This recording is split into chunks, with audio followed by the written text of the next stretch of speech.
Hello, everyone that is joining. Hi, Nikki. Hi, Sarah. Hi, Claire.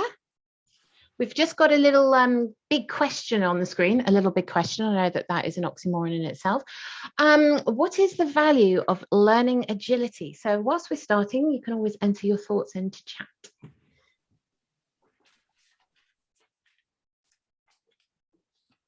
Whilst we just get ourselves ready.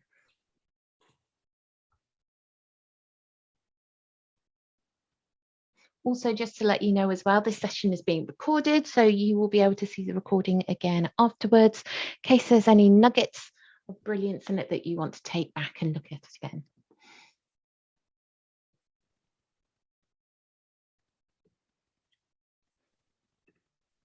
Hi, Nikki. Hi, Sarah. It's got one more minute and then we can begin. See, the best part about webinars is that you can scoff your lunch silently whilst you're also ingesting in knowledge, which is actually quite handy. Hi, Maria.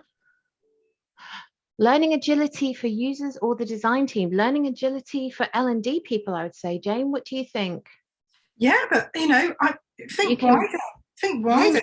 Whatever comes to mind for you. Maybe start small and grow it.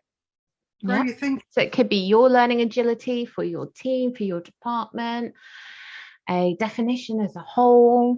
It could be absolutely anything you want it to be. That is the glory that is academic discourse. It can be anything you want it to be as long as you can define it. That's what my thesis taught me. Being responsive is a key customer metric. If you're not agile to what people ask, you'll be ignored and replaced.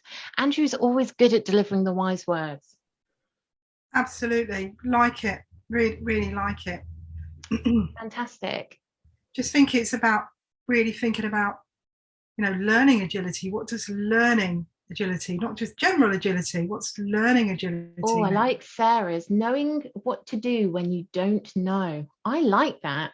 I feel that you need to have that cited somewhere, Sarah, and add on to a poster, because that is actually a great answer. Might have to cite you in my next presentation somewhere with that one. Fantastic. Well, it's 12 o'clock, so it's 1 minute past, so I'll be kicking off. So today we are welcoming a lovely panelist to be joining us today. Well, two panelists, but Jane and I seem to be merged as one person these days.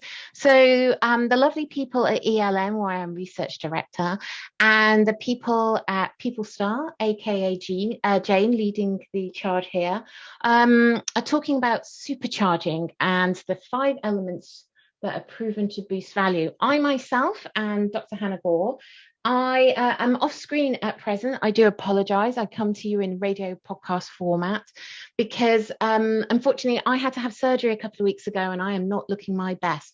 So I'm hiding out from the world and saving you from any emotional damage and trauma that may have if you saw my face right now. So I'm joined by the lovely Jane. Hi, Jane. Hi, everyone. Delighted to be here. Thank you for having me. And Jane is a fantastic work-life advocate and, of course, CEO of PeopleStar and People Who Know. And Jane has been working with the ELN now for a couple of years. And last year, Jane and I worked on the Supercharging for learning professionals. And we were very, very lucky to then meet Paula, who has joined us today. And Paula told us some very exciting work that she has been doing with Supercharging. So Paula, would you like to introduce yourself to everybody? Hi, I'm Paula. I work at BT Consumer in the L&D team, and I did the survey back in early 2020 when Hannah and Jane first released it, and then have been stalking them ever since, and they've very kindly been humouring me ever since. Well, you have to when you're a stalker. So absolutely. No, we were very, very excited when Paula reached out to us and told her that not only is she supercharging herself at BT as a result of the research that Jane was flagship pioneer in leading and developing for ELN, but also as well that she's supercharging others. So we invited her along today so you can hear more about that, how it's all worked out, and what are the plans for the future. So this session will be interactive, so it'd be great if you can get your little digits on the chat panel. So we'll be looking through why supercharging is just so important, especially in today's world, than in the pandemic society that we find ourselves in, and why it's really important that we take this forward in a systemic approach for L&D as a whole, that we stop just looking at L&D as departments and people within companies that we help and deliver and service to, but also supercharging ourselves as L&D, because we always seem to put ourselves at the back of the queue, but at the end of the day, we can't blaze a trail if we're at the back of the queue. We have to be at the front. Hearing from the lovely Paula and finding out more about what's happening over at BTEE and PlusNet and how to actually get involved in this. So that is the most exciting part, I feel, is Paula and finding out more. So the question is, of course, why supercharging accelerates the value of learning. So I'm going to hand you over to Jane, who has lots of fantastic information on this new era in humanity. Thank you so much, Hannah. And to answer that question, it's always good to look at a bit of context.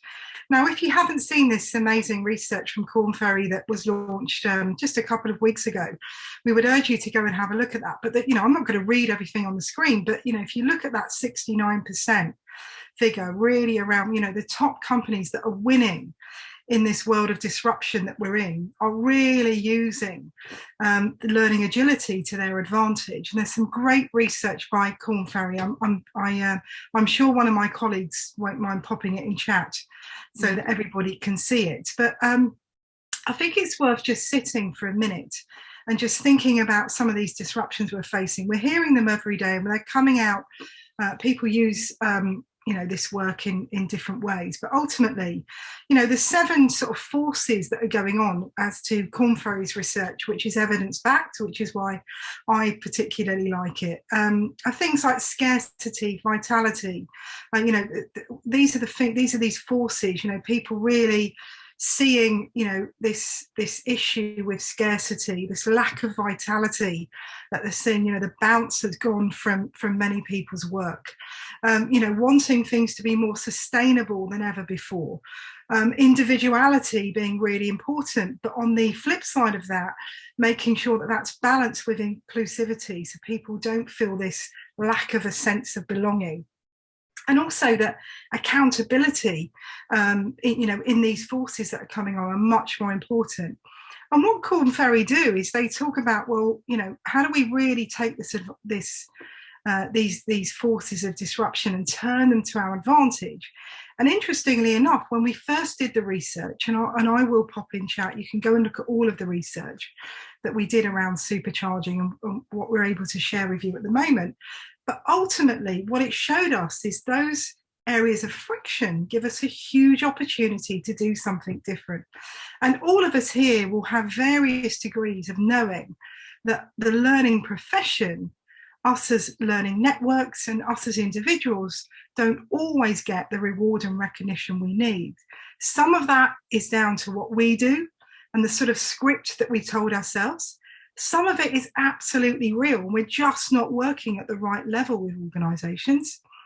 And some of it is because we're not as capable as we need to be as a profession, and we really need to disrupt all of those things together.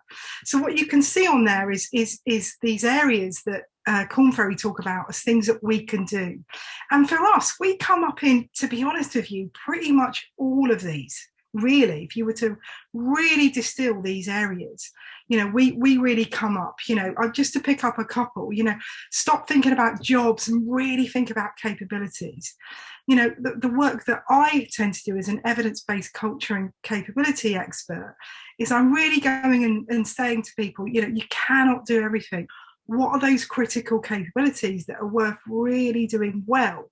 and bringing that USP back to your organisation against trying to do everything and really getting nowhere fast.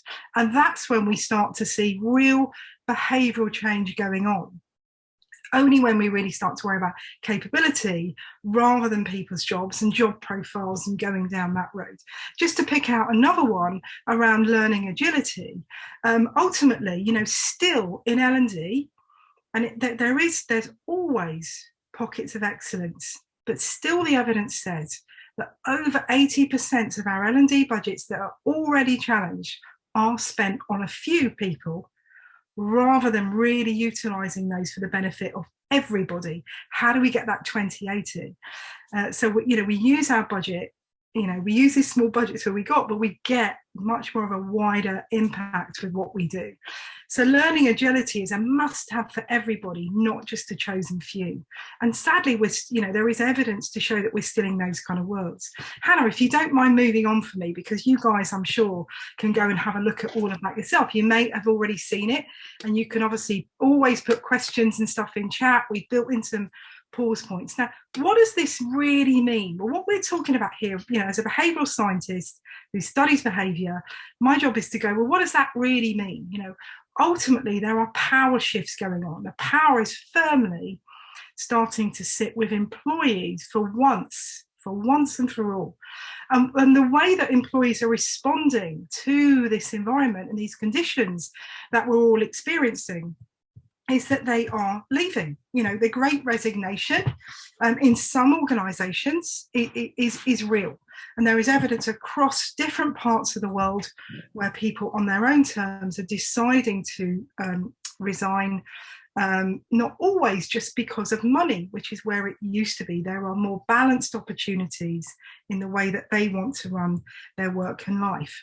Diversity, inclusion, equity and belonging is definitely an area where people are shifting. I don't want to work for an organisation that I don't believe aligns with my values in X, Y, Z. And we are really seeing people not just saying that, but taking action against that.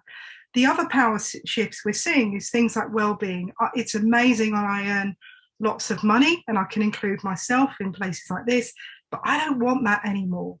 I don't want that. I don't want burnout and all of those other things. I want more balance to my life. And, people are, deciding to live and work differently. And they're able to do that because of some of the technological advances. I could be anywhere. For all you know, I am on a beach in the Maldives. I knew it. All you know.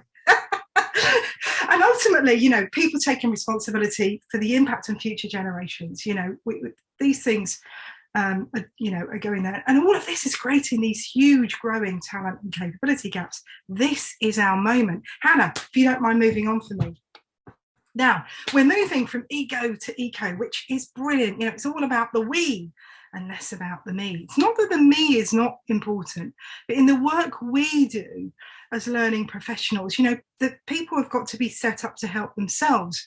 The best work we can do is really think about those systems and connections and things that we can do to drive those really critical capability changes. And this is where supercharging can come into its own. And I'm not gonna steal Paula's thunder, because she's got some great stuff to share with you. Hannah, as we move on, let's get into a little bit from you guys. Let's make sure we're interactive here. Hannah, are there any questions from your perspective while I pause? I think the Great Resignation has actually been really quite interesting in how people are actually looking at their lives and how the pandemic has actually accelerated it. Some people, like you say, have resigned because they want a better way of life, a different way of life. Some people have been made redundant and they've had a whole rebalancing look. I mean, as Jane knows me quite well, I actually moved house during the pandemic. I was one of those mad people because I decided that I didn't want to live in the middle of a housing estate anymore. I wanted to live in a house by the sea because that was my what am I doing here kind of moment. So I think it's happening on multiple different levels all around the world right now, and it is resonating. And I think we have to consider, as learning people, how to become more agile to our changing workforces. And we have a moment here as well, if anyone wants to add in any comments into the chat, because I will be reading them as we go along. Robert is impressed, though, with your packing skills, that you've got all your bookshelves down to the beach. So it's good to know that you paid extra there for your extra big suitcases. My beach house. It's my beach house, you know. It's so fancy. Daniel, I think there's an issue about volume of learning that is needed to help shift colleagues, especially during such a huge period of change. I would agree with that. There has been a huge amount of changes in learning and the volume that they've had to take on, and what is really considered important now, necessary, nice to have, need to have. Paula, how are you finding it over at BTEE PlusNet? Is there been a huge shift there with the training? Yeah, we obviously had to pivot quite quickly at the start of the pandemic. We have a massive frontline population, so the amount of reskilling, inducting didn't slow down, it sped up. So yeah, we had to pivot there. There's also quite a lot of redeployment of people, so just having to like reskill them to do something different. Yeah, that was a massive challenge. Yeah, and I think as well, because though the UK government has noted that work from home has ended now, you can have conversations with your boss whether or not you are to be remote. There has been a rise in the number of remote or hybrid jobs that are coming through advertising companies and recruiters. So I think we have to consider as well that onboarding people remotely will continue. It's not just that they're always going to be coming into the office. Gail says time is scarce. It absolutely is. We do not have all the same resources as Beyonce, that's for sure. And it needs to be accessible, easy to find and practical, if not an option, due to the type of skills, competence and different approach must be taken. I think absolutely we are definitely having to think a lot more creatively than previously of, you know, having a onboarding plan that is a timetable that you just go and chat to people and we walk you down to a room and down a corridor and shove you in there for a couple of days. I think we have to think much more creatively. And that is why Supercharging has such an impact. Would you agree, Jane? I absolutely agree. And I think it's worth, Hannah, if you don't mind, yeah, you've moved on already, which is great. Thank you. No, can't help myself. No, absolutely. And I think that, you know, what we know is that, and you know, the supercharging elements that we're going to talk about in a minute came out of the research. You know, it's this, right? What are people facing? What's going on? And people that are, you know, really being able to make, you know, to really make sense of what's going on, to really drive that value and impact to more of an extent with doing these things. And so, you know, and so for us, you know, ultimately, we're looking for proof rather than hearsay. And ultimately, you know, I've said this a number of times, but there really isn't a lot of research within our industry. We think there is, but compared to other industries, there is a lack of quality-led research. So what we did is we wanted to make sure that we brought the real voice of the professional rather than the people that we serve into the mix. So we wanted to complement existing research, and ultimately, you know, that has worked really well. And also, you know, organisations like the e-learning network, in my experience, and it's because I was challenging the directors at the time, as how evidence-based are you in the work that you're doing to really drive the profession and really connect professionals in the way that you really want to? What proof have you got? So they went, good idea, Jane, come and do it with us. So that's the reason why somebody like me's here. I need to remind myself not to keep challenging. But it's brilliant. It's brilliant. We're on an amazing journey. And you can see on here that, you know, these are the things that we're really trying to change with this research. And I'm really pleased to say that you're going to hear a case study as it's absolutely working with an organisation, and we are going to challenge that more. As we look at some of the research, I'm not going to read all of these. You guys can go at your leisure. I put the link to all of the research, but just a couple of highlights from here. The first one around the 88% of respondents believe that professionalising will add value, and ultimately we're still not a profession, and we've got to think about that, because that can mean many things to different people, but that's a huge amount of need, but there isn't a lot of action going on. And what we found within there, it was very hard for people to find the things they needed to really grow the profession. So we've got to do this together, and Supercharging is set out to do that. And I think you can see here only 34% of people really finding the things that they need to be able to be ahead of the game, so they can then help others do the same. And just one other thing to bring out from here, only 11% of people are evidence informed. I'm sure that's no surprise for you, but what may be a surprise is that figure hasn't changed. In fact, it's dropped since COVID. People are even more busier than usual, and yet that is one of the key ingredients of actually being able to change the tide. Hannah, as we move on, please. So these are our 5 elements, and I think it's just worth, again, you'll get a copy of these and you'll be able to look at them, but I think it's just worth just reflecting on these 5 and just to see what comes up for you. But I'm sure that we're doing a lot of these things unconsciously, but it's the combination of doing these and bringing these behaviors much more into the conscious that allows us to really think about our impact and how we fit our own masks before then helping others to do the same. And we've got a self-assessment which we'll share with you at the end. If you haven't done it, I would absolutely urge you to go and do that. And ultimately, this is an evolutionary piece of research. It's longitudinal. We will evolve this as we then see evidence as to what's needed to move. But these are really the behaviours that we need to dial up in order to change our impact and in order to really increase that value that we're all after. Hannah, as we're moving on.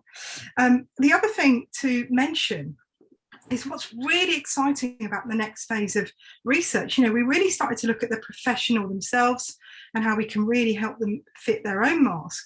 But of course, we're looking for, does supercharging add learning agility? And we're absolutely seeing that proof coming in. But we're wanting to expand our view because we want to see that proof individually. Paula's an example of that, and she will share her story. But we want to start seeing that on an L&D team, as an example, or a network.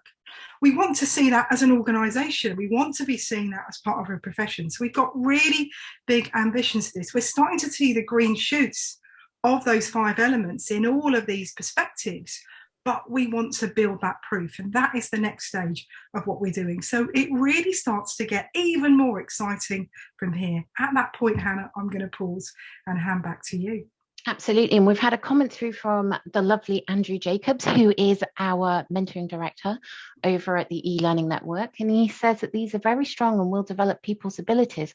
How do we develop people's capacity, i.e. create spaces for people to operate in these ways? And I think that's very interesting, actually, about creating spaces to allow people to explore and develop. And it's not something that we do naturally for ourselves. We go to a lot of conferences and we train constantly in how to create this for other people, but I think we are the worst when it actually comes to developing ourselves. And I'm trying really hard not to jump ahead and ask Paula lots of questions, because I get to do that in the next slide. So that actually quite nicely leads me on to conversations that I actually want to have with Paula. And so a little bit of a backstory was that Paula reached out to me on LinkedIn after the first round of supercharging research that Jane and I did last year. And I had a very exciting conversation with her. And then I messaged Jane and said, call me as soon as you have a second of your time. And because I'll be honest with you, I wanted to deliver the drama to her in person instead of via text message, that, there was somebody here that was not only taking on supercharging, but also then developing it. So Paula, my first kind of question really is, because this is really important, what impact has supercharging had on you? A massive one. 12 months ago, I wouldn't even go on camera on an internal meeting. And here I am today sitting with my camera on a webinar. So as a panelist. As a panelist, yeah. So I think that, yeah, it's definitely given me the boost and the boot up the backside that I desperately needed from a career point of view. Yeah, I've done a couple of blogs for eLearning Network as well. I've been a lot more visible and present in work, both within my own team and my wider team. And obviously BT's a massive company. We've got a few different lines of business. So I've been connecting more with people across the BT learning community as well. And just trying to play a more active part in eLearning Network as well, and get to know more people that do the same thing that I do elsewhere. I think if I could say the one thing that Supercharging has given me is just that boost to my confidence. Yeah, and really kind of nudged me out of a comfort zone where I was feeling a little bit frustrated. And now I'm just kind of out there freewheeling and seeing where it takes me. So the bit that Jane and I got most excited about, and there was actual screams, audible ones, that emitted from both of us when you were telling us about this, because when Jane and I were working initially on round one, year one of Supercharging, we thought about people supercharging themselves, but you took it, which is what's so great about research, because it is organic, and you expanded it, and then amazingly, fantastically named it the Supercharged Squad. So tell us more about your squad. Yeah, well, everybody needs a squad, don't they? You know, it's Taylor Swift. Not just Taylor. I can have one. Yeah. So I can't actually remember who it was that said it to me. It might have been Kim, because I was talking to Kim about blog posts, and one of the blog posts that I was going to write was my experience of becoming supercharged. And I'm pretty sure it was Kim said, "Oh, what about getting maybe some other viewpoints?" And I thought, oh, that would be really cool. I wonder if anybody like in my wider team at work would be interested in getting involved. So I went into it thinking that I was going to get some vox pops from people to feature in a blog post. So we have like a company version of Facebook called Workplace. So I just posted a message saying, here's what I'm doing. Do you want to share your opinions with me? 7 people got in touch with me and said, yeah, absolutely. Since then, that was back in September, October, we've recruited another 4 people since then. So there's now 11 of us in the squad. And it's grown arms and legs. What started out as we were going to do the assessment and then share goals and insights with each other has turned into we're meeting roughly once a month. We're talking about how we're supercharging. Like in between, we're sharing ideas, sharing interesting things that we've read. We get together each month. We talk about our supercharging journey so far, and then we revisit one of the elements, and kind of discuss that and set some goals for each goals for ourselves and collective goals. But it's been really nice because like we're a massive team. We support a massive workforce. I think there's like 30,000 people that work in BT Consumer. We're a team of 150. A lot of the time we only really talk to people when we're working on projects. So it was nice to connect to people outside of projects and tasks and reconnect as people that actually have a lot in common. We kind of reconnected a bit with our purpose of why we do the jobs we do, why we were drawn to the jobs that we do. And it's been nice to see just a little ripple effect of like we've reminded each other that we're all human beings that want to do a good job at the end of the day. And we can see that kind of message starting to spread out, which is quite cool. It's beyond cool. It's really amazing. And there's lots of little positive notes coming in from everybody, which is kind of exciting.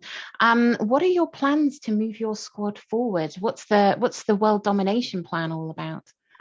Well, the World Domination plan was a bit accidental, but yeah. So we're freewheeling a little bit. which is kind of scary because I want to control it, but I also want to just see where we go with it as a group. Like I didn't expect people would want to keep talking to me about supercharging after we did the initial assessment. But it just seems to have ignited something in quite a few people who were maybe in the same place that I was. We all we want to do a better job. We want to be better learning practitioners. So yeah, it's been great to bring people together. I've also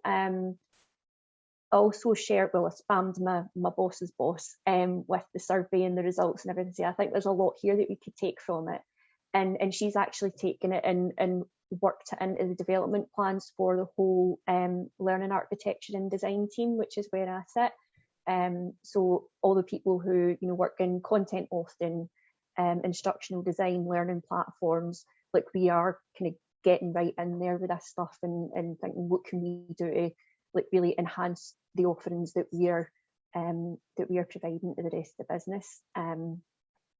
Yeah, and I think what I would love to come out of it is just to show other people that we absolutely do have control over how we go about our jobs. So I talked about being supercharged on a call with the whole L&D team for BT Consumer, and I was a bit nervous and I accidentally called for a bit of a revolution and said, how long have we spent like sitting around waiting for the leadership team to give us objectives, to set the strategy, to tell us how we should be working when we're all learning professionals?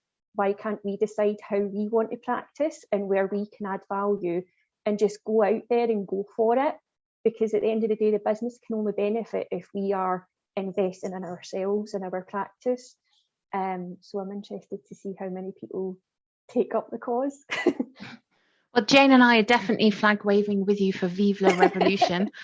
So, and we have the fantastic opportunity to work with you and your colleagues at BT, which we're really looking forward to, especially in year 2 of our research. So how do you think the squad is going to benefit from the presence of Jane and I?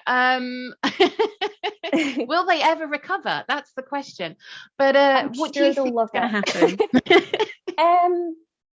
I think, well, everybody in the squad so far is really, really excited about it. We've been so busy for so long that we have kind of fallen into that comfortable pattern of this is what we do, this is how we do things. I think a lot of people are relishing the idea of benchmarking against what other people are doing elsewhere and getting sight of what people are doing elsewhere. Getting some fresh ideas from people who don't live in our world, and also just giving people the chance to make their own mark and build their own presence within the profession. I think when you work in such a big company like BT, with multiple lines of business, all the teams are huge. It is quite difficult to imagine that there's a world outside of that. So I think that the opportunity that we've got is to tap into some of that stuff that's going on elsewhere, and really bring in best practice and do some proper networking and benchmarking. Amazing. So we're actually going to open the floor for questions to Paula as well. I'm guessing ahead of people madly typing is questions about, how did you decide to progress Supercharged from just yourself, and how did you go, let's have a whole group of us, an army, a squad? So it was a couple of things that happened just at the right time. My boss had looked at it and thought we could really do something as a team with this. Then there was the suggestion to get some vox pops for the blog post that I was writing at the time. And then just having seen how it ignited something in people, and the fact that the people from the squad wanted to keep talking to me. Like, I think a couple of the squad members are on today. I think I saw Michelle's name popping up. So, like, for example, Michelle has been doing quite a lot of development on her own outside of work, and she's been starting to bring that in and actually run sessions herself within the team for team development, which has been great to see. So yeah, just seeing people doing things like that is encouraging me to do more. And it seems as if we've got a group of people now who are quite energized, they're quite enthusiastic, we've got such a breadth of expertise and experience, and we're all wanting to share it.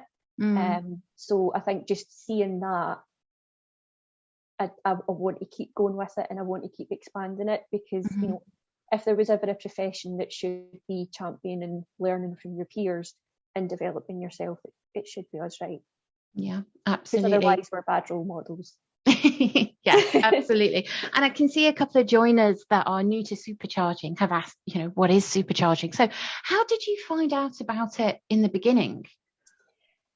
So I found out about Supercharging when the survey first launched last year. There was an element of right place, right time about it, because I was kind of thinking about, was I really happy in my career? Was I really happy in my job? Was I getting out of it what I wanted to? And you know, I kind of kept coming up against some of the same frustrations and what I was doing, knowing that I could be doing a lot better.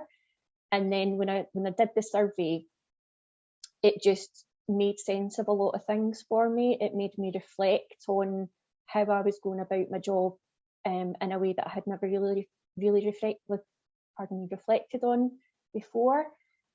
So I made a mental bookmark to look out for the results and see what I could get from it.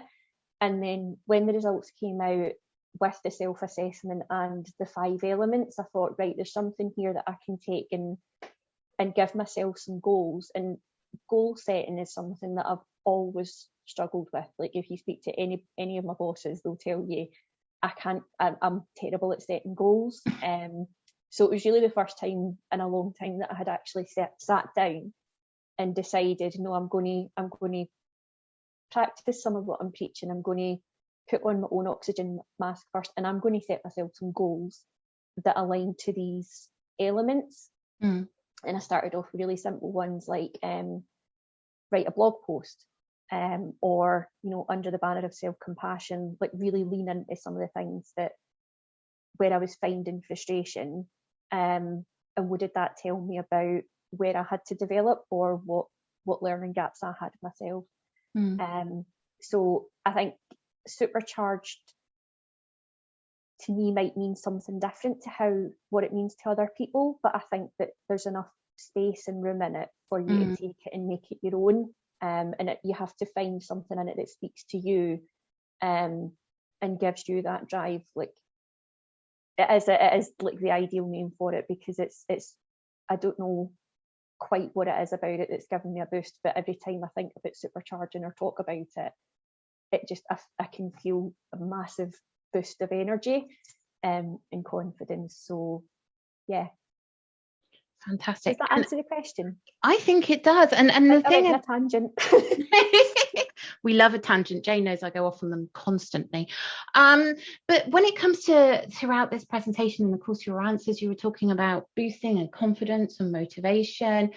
How do you then, I think a lot of people think, oh, I'd love some of that for myself.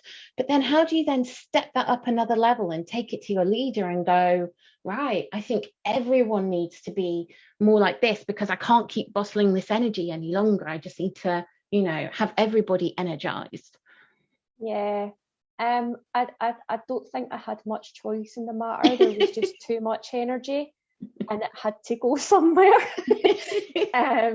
I'm already the team nerd. Like, you know, I'm usually the one that will share, oh, I've just seen a really interesting article, what do you think of it? I took this one a bit further though. It wasn't just a share, it was a share in a conversation, and here's how I'm really excited about it, and doing my full on, you know, enthusiastic nerd pitch and saying, I've got so much out of it, and like, here's how I'm actually putting it into practice in my work.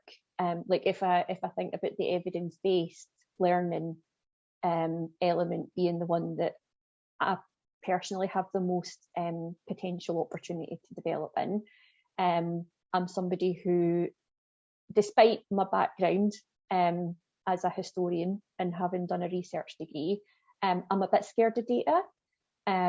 So over the past 6 months, I've made a conscious effort to learn how to understand data a wee bit better. And then being able to talk about how that's actually helping me do my job a bit better with my boss. I don't know if, it's just made her think, yeah, she's telling me how she's applying it, so maybe there is something here to go with. But yeah, it was just, there was too much excitement and enthusiasm. It had to go somewhere. Perfect. So I think when it comes to getting involved and inspiring people here today that are listening to your story, what top tip would you have about, becoming involved in either supercharging themselves or then going on and supercharging a whole squad? What would you say your top tip is? Or if you've got more than one top tip, you can also share. Oh, I've got a few. So I love it. I would probably say, first and foremost, just go for it. If it gives you, if you feel a little bit of that oomph, thinking about it and thinking what this could actually empower you to do, I would say go for it. I'm a terrible person for talking myself out of like any idea that I've ever had. And luckily I had the opportunity to get some career coaching at work, and my career coach was brilliant because she just challenged me on you've got these great ideas, you want to do it, what's stopping you? And I was like, me. So go for it, get out of your own way, don't talk yourself out of it, because once you start putting yourself out there, you find other people who are open to it, and who are in the same place as you, and then you can get energy and confidence from them. The more you inspire other people, they inspire you. And I would say as well, find the things that frustrate you most, because they are maybe where you've got the biggest potential. So I loved what Jane said earlier about friction giving opportunity. Like, that's definitely been the case for me. And doing the self-assessment in the original survey, helping me to reflect on where I was frustrated and why I was frustrated, and how much of that was driven by my own lack of knowledge or my own lack of experience, led me to then go and have conversations to say, right, here's what I want to do, and then getting the value from it. I've shared that expertise with other people just to try and see if anybody else is going through the same things. And I think that the last tip I would give is just to don't be scared to be the first person to talk about it, because once you put yourself out there, you make it easier for other people, but then it helps you find your squad. You find people who have some of the same frustrations, or some people who are maybe thinking about developing themselves but don't really know where to start. Like, once, all it takes is for one person to start talking about it, and it gives other people ideas. So yeah. Definitely. So Jane, the big question is then, how do other people get involved and become as energized as Paula so early in the year in January? Oh, you're on mute. Oh, I've gone a whole day without saying that. Hey, you're on mute. I'm so inspired by Paula's story. I've heard it a number of times, but I think that your passion, Paula, is infectious, and for me, I think it's a testament to community research that, as these elements came out of the community.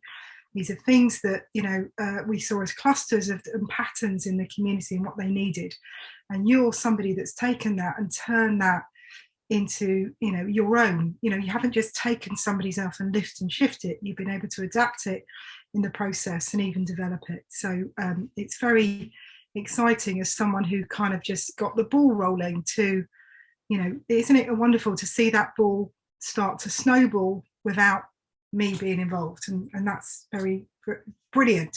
It shows me something's working, and that's what we've got to really get to the bottom of, and that's what we're going to do with you. How can everybody get involved? Well, the first thing is we put the self-assessment link into the chat, and I think Paula's points, which I added into chat, is just have a go. You know, if it doesn't work with you, come and tell us why. But, you know, from our experience, you know, we're listening. You know, we're not saying this, you know, this is a finished piece of work. This is work in progress, and there are definitely some unfinished bits. We want you to join our community and tell us what's working and what isn't, so that we can work on that. But the self-assessment is where people are finding an awful lot of value, and it's free, it's open. You can do it on your own, you can do it as a team. But it does, in the feedback that we've had from Paula and many others, it seems to highlight something. It's actually built on behavioural science, so I'm not surprised it's doing that. And we don't spend a lot of time thinking about ourselves as professionals. We tend to get carried along with whatever the latest fad is. What's the meta word of the week? And we get carried away rather than thinking about what's the friction going on for me and how can I really focus on that.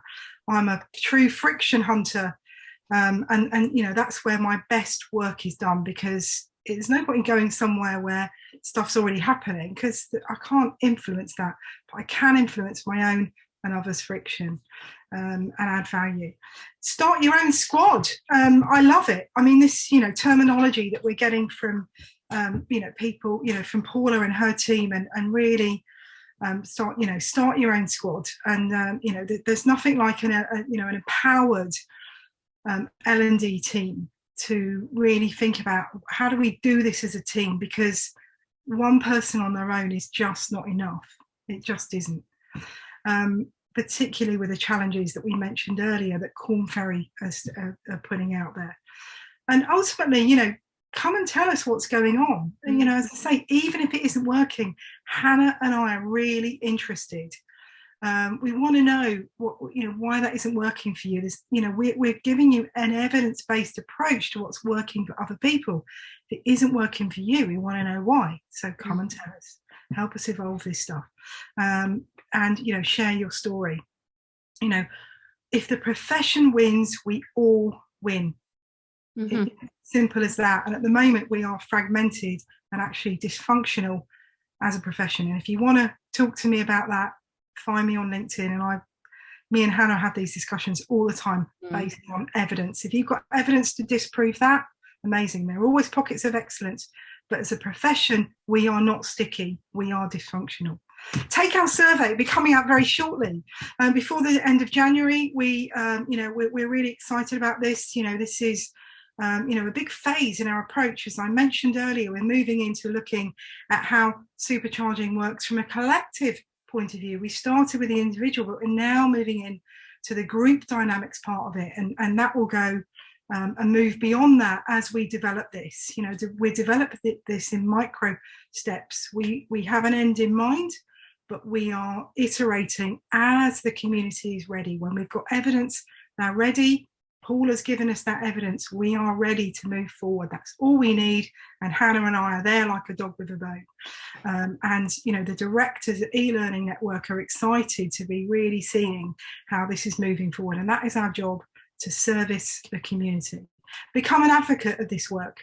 And an advocate is a critical friend. It's not just saying, oh, wow, this is fluffy and lovely. This is really finding proof to prove or disprove the things that we're putting out there.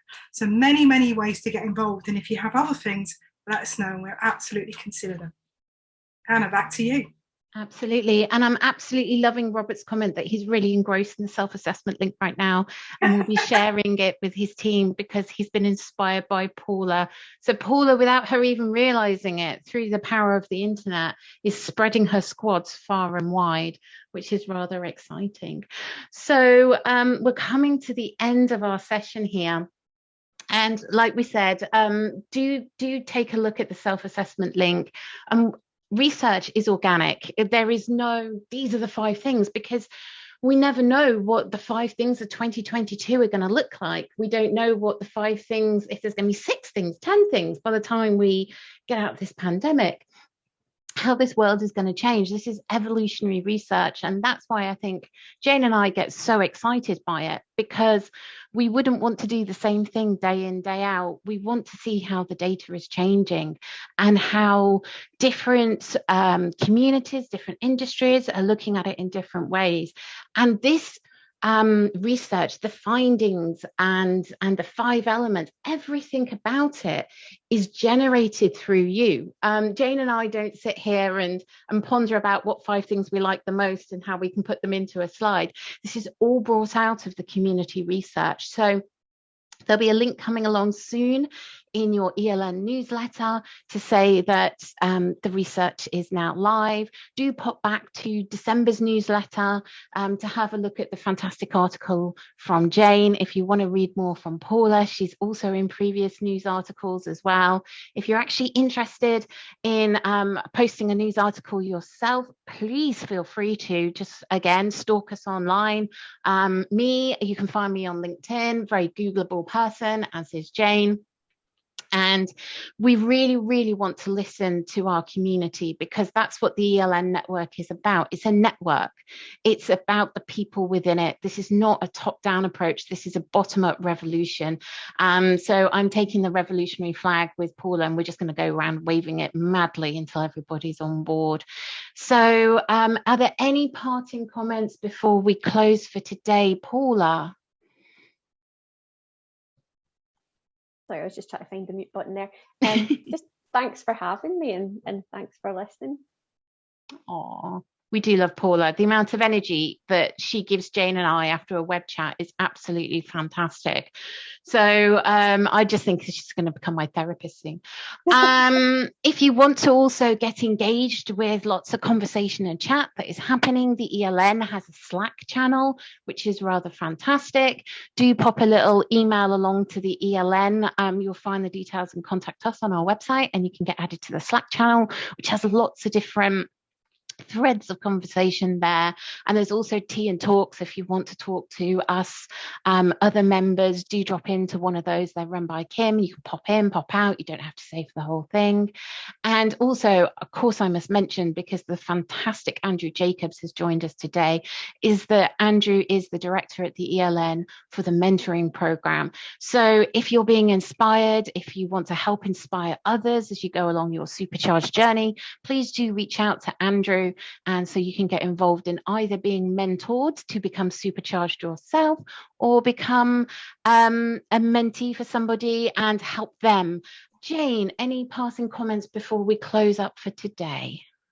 2, Hannah. One is to thank everybody who's part of this webinar for your contribution.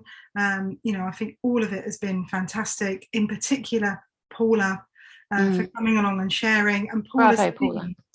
Paula's team behind that, who are, together really finding their way now together and going on this journey.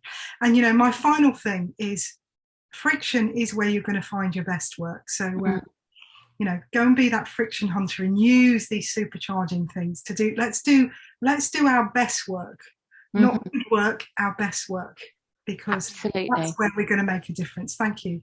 Absolutely. And if you're having a little imposter syndrome moment, which happens to all of us, I would say, at one point in our lives or one point in our day sometimes, have a pop along to the Women Talking About Learning podcast run by the fantastic Andrew Jacobs. And he has a much better mic than me. I can say that now, because he's informed me which one he has, and it's very superior.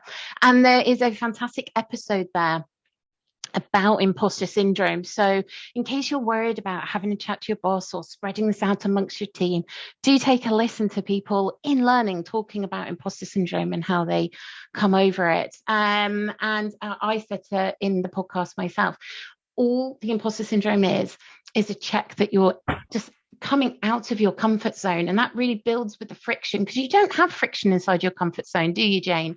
And stepping outside of it and creating that friction just widens your comfort zone. So I would say, if you have an imposter syndrome moment, please do pop along and have a listen to that podcast. It is rather fantastic. So that is me closing for today. Thank you all for coming. It's been absolutely fantastic. And all the lovely comments to Paula. You were absolutely amazing. So many more, I think, webinar panelists positions to come, I feel.